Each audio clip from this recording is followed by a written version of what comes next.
মদিনার পাশে এক ছোট গ্রামে থাকত দরিদ্র কাঠুরে আব্দুল্লাহ। রোজ সকালে সে বনে যেত, কাঠ কেটে বাজারে বিক্রি করত। যা আয় হতো তা দিয়ে কোনোরকমে সংসার চলত তার বৃদ্ধ মা আর ছোট মেয়ে আয়েশাকে নিয়ে।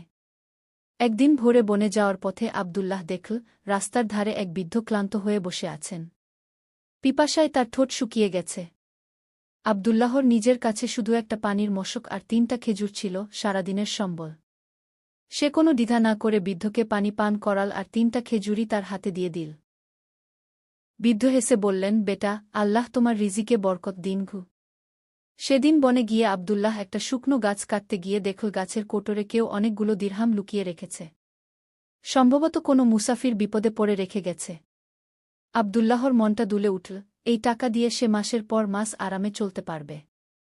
কিন্তু পরক্ষণেই তার রাসূল এর কথা মনে পড়ল, যে ব্যক্তি কোনো হারানো জিনিস পায় সে যেন তা ঘোষণা দেয়। সে টাকাগুলো কাপড়ে বেঁধে সোজা মদিনার বাজারে গেল।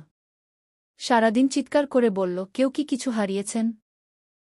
মাগরিবের সময় এক ব্যবসায়ী কাঁদতে কাঁদতে এল।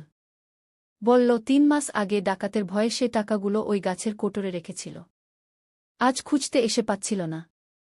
বিবরণ শুনে আব্দুল্লাহ বুঝল টাকাগুলো আসলেই তার। সব দিরহাম ফিরিয়ে দিল। ব্যবসায়ী অবাক হয়ে বলল, তুমি চাইলে সব রেখে দিতে পারতে। এত দরিদ্র হয়েও ফিরিয়ে দিলে কেন? আব্দুল্লাহ মুচকি হেসে বলল, আমার ৩টা খেজুরের বদলে আল্লাহ আমাকে আজ সততার পরীক্ষায় পাশ করার সুযোগ দিয়েছেন। এটাই আমার বড় পাওয়াঘে। ব্যবসায়ী তখনই তার থলে থেকে ১০০ দিরহাম বের করে আব্দুল্লাহর হাতে গুজে দিল। বলল, এটা আমার পক্ষ থেকে হাদিয়া। আর কাল থেকে তুমি আমার খেজুর বাগান দেখাশোনা করবে। বেতন মাসে ৩০ দিরহাম ঘ। আব্দুল্লাহ সিজদায় পড়ে গেল। সকালে সে মাত্র ৩টা খেজুর দান করেছিল আল্লাহর জন্য।